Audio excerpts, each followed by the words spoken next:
Good morning. Welcome to Business Ethics, Week 8. This week got a lot on the agenda, and that'll be a fun week to kind of look some things over. This week deals with content from Chapter 8, and it's developing an effective ethics program. And we'll look over some of the components of that. Also for this week, I will have a video in this module called the NFL Concussion Crisis Explained. It's about a 3 minute and 48-second video. So on YouTube, I'll have an attachment for that for you. And that sets up the discussion question for this week. And again, this isn't a softball being lobbed. This is another fastball. We're gonna throw another tough one at you. And in the light of a lot of the recent events, not only around NFL football, but also collegiate, even high school, and even some instances, middle school and grade school football, there are more instances than we've had ever in concussions.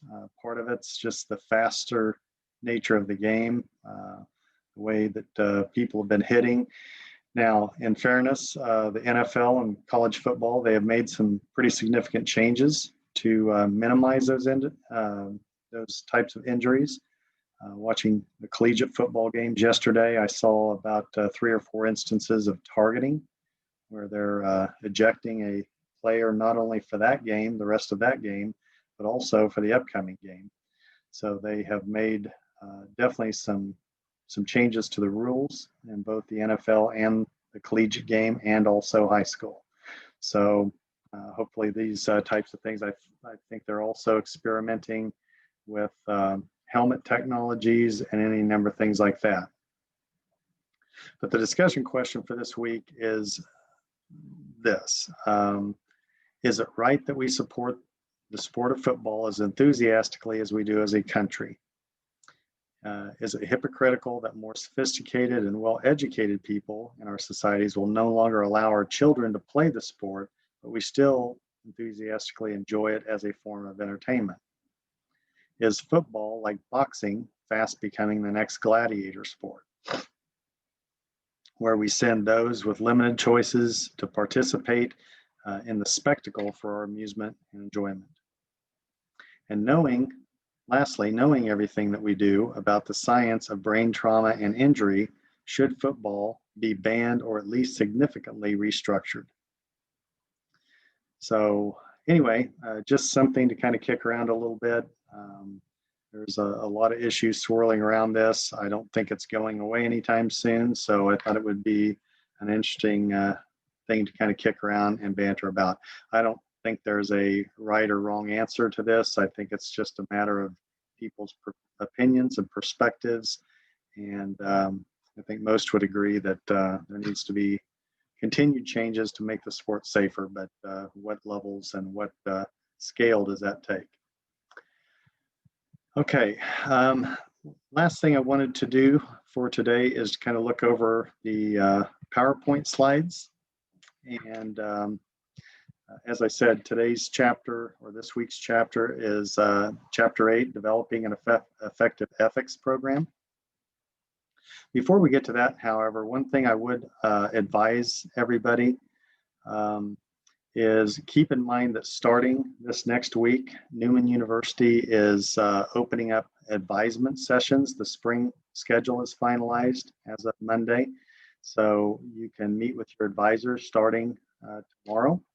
And then as of a week from this Monday, this coming Monday, that's October 19th, then the actual enrollment will be open. Now, keep in mind that we're going to have a little bit shorter enrollment window this year because we're suspending on-campus classes as planned at Thanksgiving. So we're going to have about a little over a month window to kind of work on this. So we really hope and ask that everybody will be proactive and get with your advisors sooner than later. If I am your advisor, I have sent out a letter to all of my advisees and or an email communication. And with that email communication, I put an attachment for a Google Doc that you can just click on that and go in and slot your advisement time, 1 hour increments. So I've got all the times that are available. I've got the times that aren't available blocked off. So be sure and let me know when that will work for you, if you're one of mine. Okay, so Chapter 8, developing an effective ethics program. Some of the learning objectives for this chapter is understand the responsibility of the corporation stakeholders.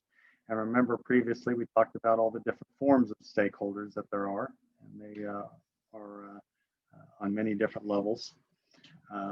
Understand why businesses need ethics programs and list the minimum requirements for an ethics program.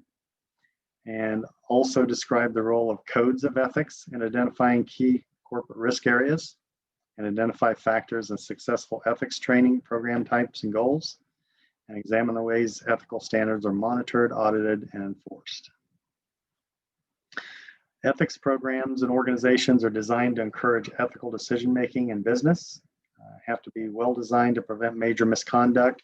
And there's a lot of tools for this. I know Newman University, we have FERPA training, we have Title IX training, we have all sorts of different training that we do. We do have ethics training for faculty as well and staff.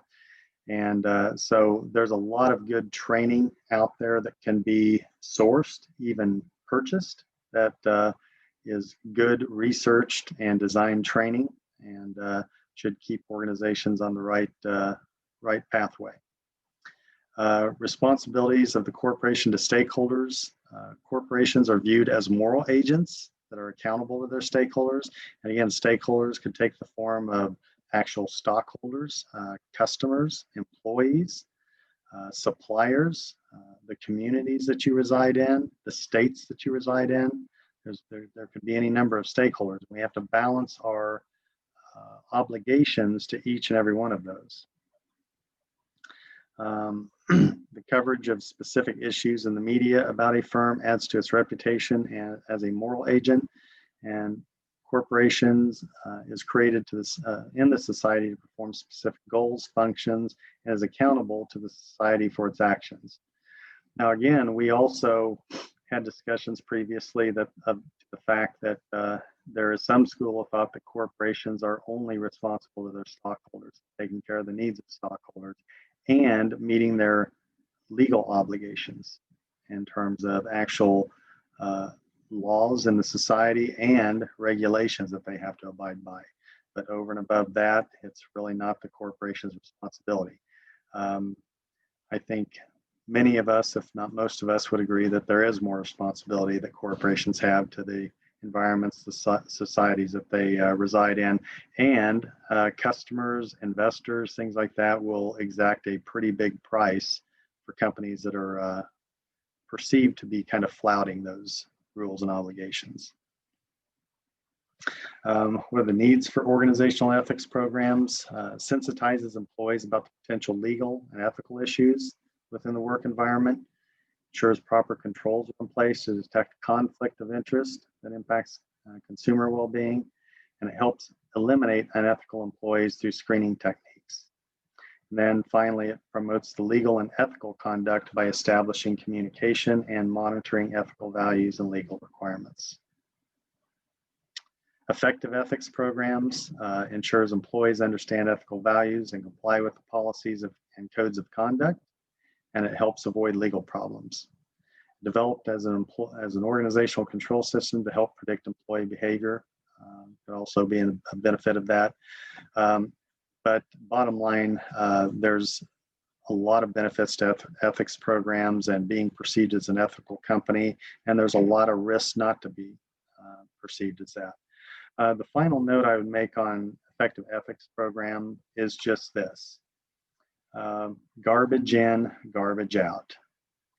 And just to be blunt, if you hire scum and unethical people to work for your organization, you are not going to have an ethical organization, period, end of story. So that's why it's important to do good screening and due diligence on people before you hire them, and make sure that you understand what the ethical foundation of your organization is so that you can try to match up employees that will help meet that. Codes of conduct are formal statements to describe what an organization expects of its employees. And this comes in the form of codes of ethics and statement of values. And again, if you've got unethical people working for your organization, a code of conduct is not going to probably mean much. If you hire the right people, it could almost be said it may not be much of an impact either, because those people come in with a good ethical foundation. But it is not a bad thing to have a code of conduct, just so everybody's on the same page as far as ethics are important in the organization, and they should be a key consideration in who is hired, maintained, and promoted in the organization.